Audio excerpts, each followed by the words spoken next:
afternoon to you all. I would be speaking partly in Hindi and English. Mr. Gajanan Mahi, who is the owner of parichop.com. More relevant is that he is a founder member of the school. Madam Promila Judith was principal of the school. Colonel Josie Joseph, the administrator. Sister Nancy, Sister Meena from the Bal Bhavan, and my dear students. आज हमारी स्वतंत्रता के 75 वर्ष पूर्ण हो रहे हैं और ये देश में एक नारा गूंजा है जो कि एक सत्य और सही नारा है कि ये एक अमृत महोत्सव है। ये अमृत महोत्सव इसलिए है क्योंकि हम चाहते हैं कि हमारा देश अमृत रहे और उसको आज हम एक सेलिब्रेशन के तरीके से आगे बढ़ाना चाहते हैं। हमारे जो शिक्षकगण हैं, जो बाकी स्कूल के चलने में सहायक हैं, वो आज के दिन का महत्व पूर्ण तरह से जानते हैं। आप लोग जो विद्यार्थी हैं वो भी जानते हैं, लेकिन वो तुम लोग जैसे मैं भी एक स्टूडेंट था, कागज़ कलम और टीचर्स ने कहा तो कभी कभी एक उत्सव मना लिया।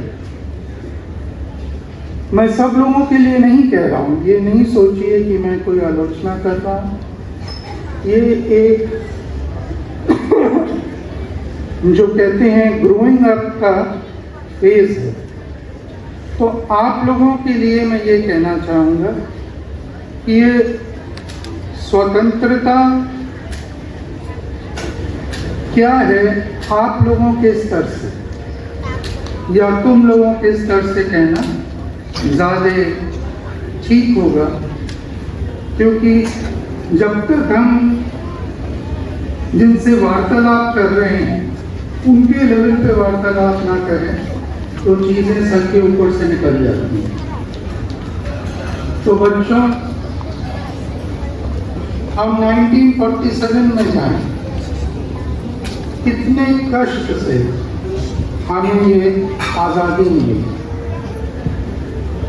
बच्चों को, आप लोगों को ये समझ नहीं आएगा, मुझको भी पहले नहीं समझ आता। आप लोग एक आज़ाद भारत में पैदा हुए हैं। मेरा फॉर्च्यून है कि मैं भी इस भारत में, आज़ाद भारत में पैदा हुआ। बट वो मिला कैसे और मिलने की क्या ज़रूरत थी? वो मिला है हमें हमारे पूर्वजों की सैक्रिफाइस।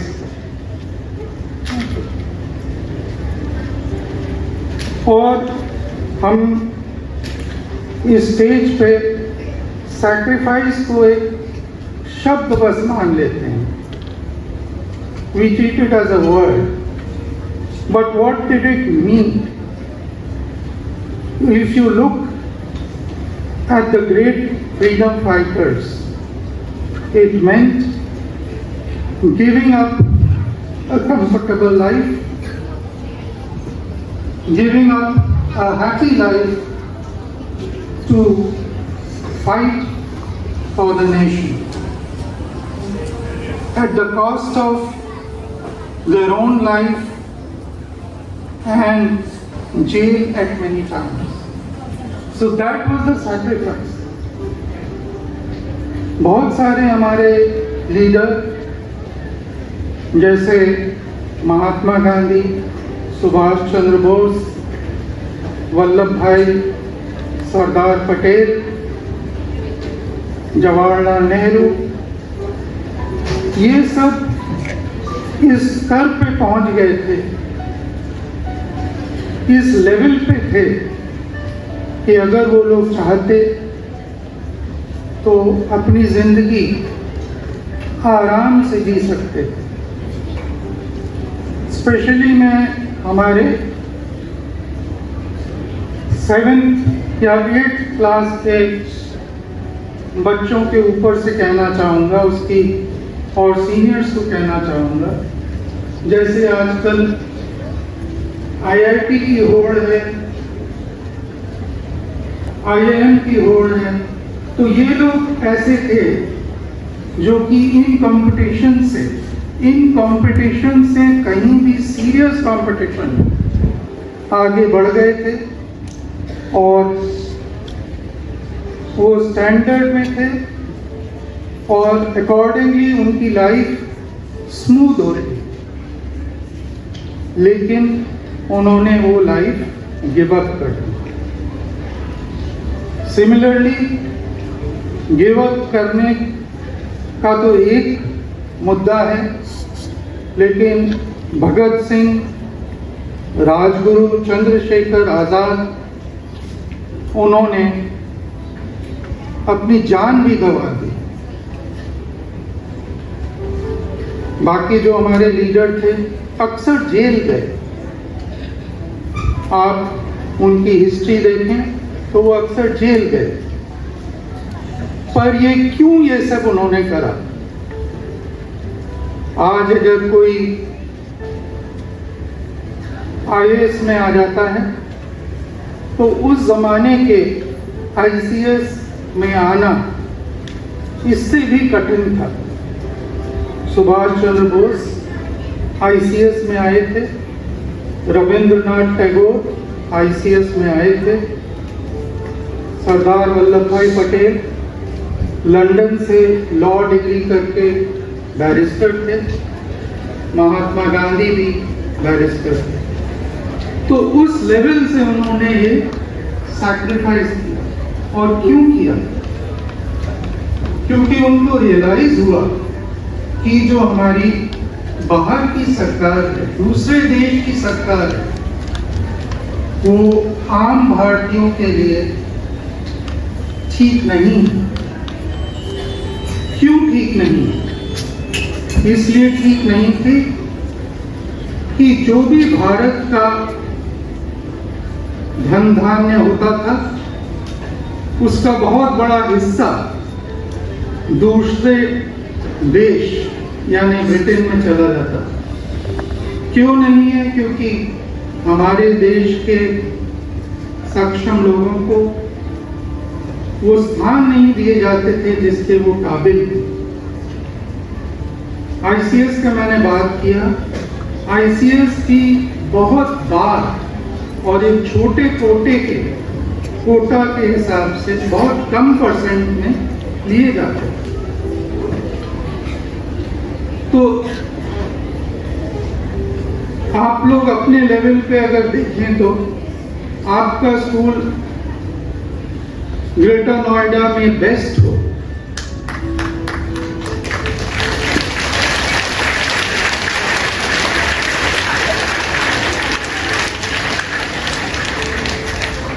मैं इसको एक दूसरे कड़ी से भी जोड़ना चाहूंगा। आपका स्कूल ग्रेटर नोएडा में बेस्ट हो, ये हमारी इच्छा है और है, हम आज मान लेते हैं। लेकिन अगर ग्रेटर नोएडा में कोई विदेशी हुकूमत हो तो वो आपके स्कूल को यूपी का प्रतिनिधित्व नहीं करने देगी, पार्टिसिपेट नहीं करने देगी, कॉम्पीट करने नहीं देगी। बल्कि आर्बिट्ररी अनजस्ट हिसाब से जो विदेशी हुकूमत का स्कूल है जो उसे मानता है उसको बढ़ावा देगी, उसको compete करने देगी, तो आप छात्रों पे क्या गुजरेगी। तो ये स्थिति थी हमारी कि हमारा धन दूसरे देश में जा रहा था, हमें जो कंपटीशन का वर्ल्ड में स्टेटस था वो नहीं मिलता था, अनजस्टिस होता था।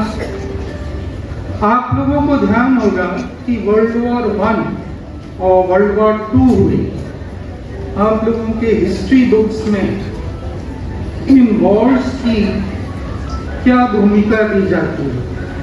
कहा जाता है वर्ल्ड वॉर 2 में एक एलाइज पावर्स थी, एक एक्सेस पावर्स थी।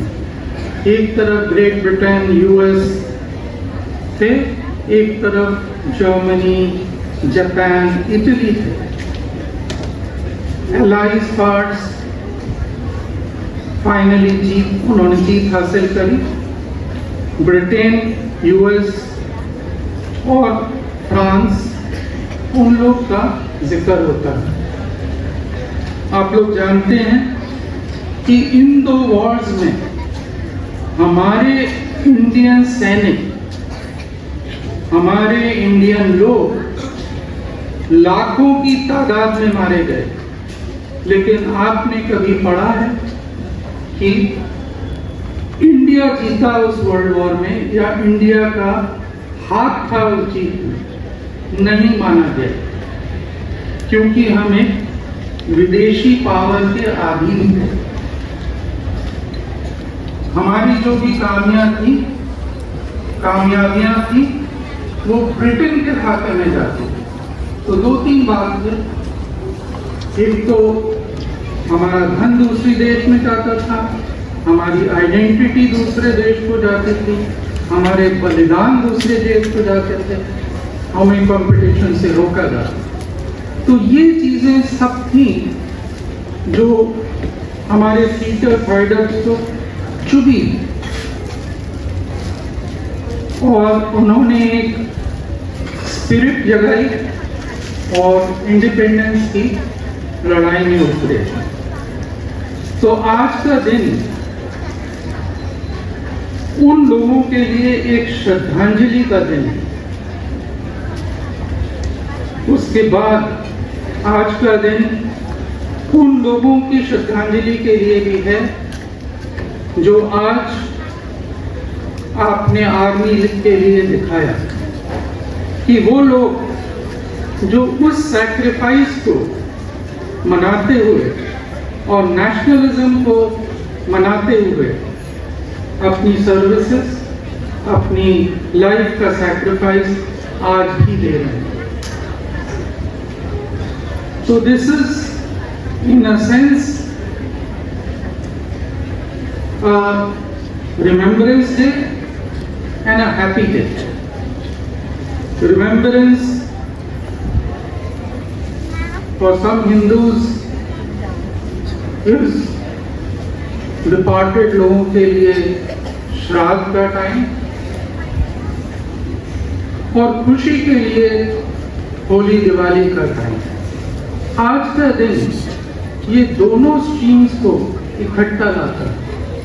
आज का दिन हमारी सैक्रिफाइसेस का है, आज का दिन हमारी अपॉर्चुनिटीज का है, आज का दिन उन सैक्रिफाइसेस के लिए भी है जो आज़ादी के बाद सब लोग अपनी जगह के हिसाब से कर रहे हैं। अब मैं थोड़ा सा आपके स्कूल के बारे में कहना चाहूँगा। फादर एग्नल चैरिटीज बहुत ही पुराना एक संस्थान है। फादर एग्नल स्कूल्स 3 दिल्ली में हैं और ये आपका लेटेस्ट 2010-11 में खोला गया और इसमें एक उच्च कोटि का एजुकेशन दिया जाता है। यानी कि you are getting one of the finest education possible today in India.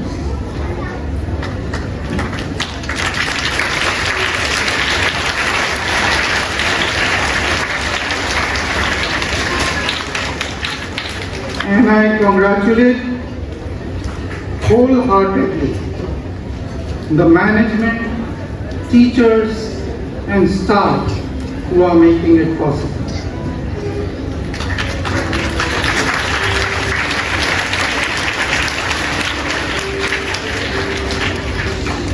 So what is your role?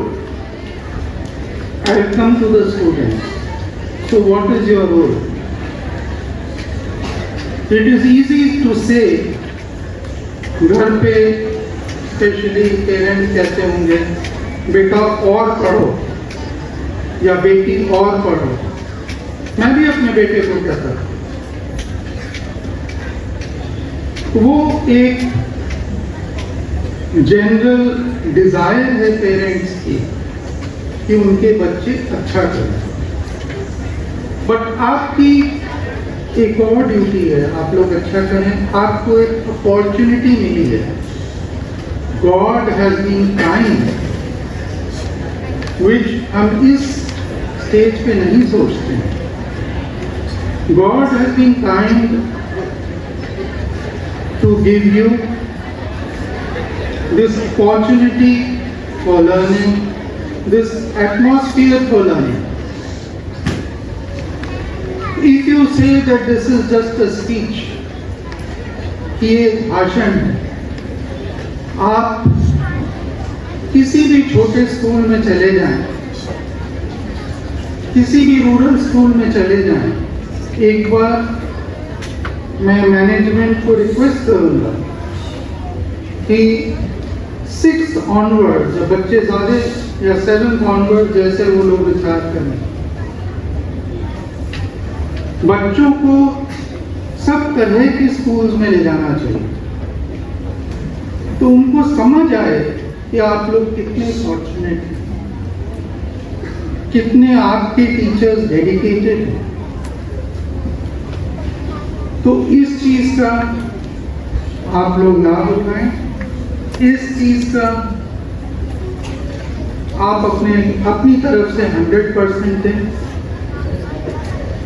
मैं ये नहीं कहूँगा पढ़ो पढ़ो पढ़ो, आपके एक्सपीरियंस से आप समझेंगे फिर कि आप लोग कितने फॉर्चुनेट हैं कि आपके पास एक एक्सीलेंट क्लासरूम्स हैं, लैब्स हैं, इनोवेशन लैब है, जिनको आपको यूज करना चाहिए और जिनके बेसिस पे आपको आगे बढ़ना चाहिए। तो thank you very much. I see कि आप लोग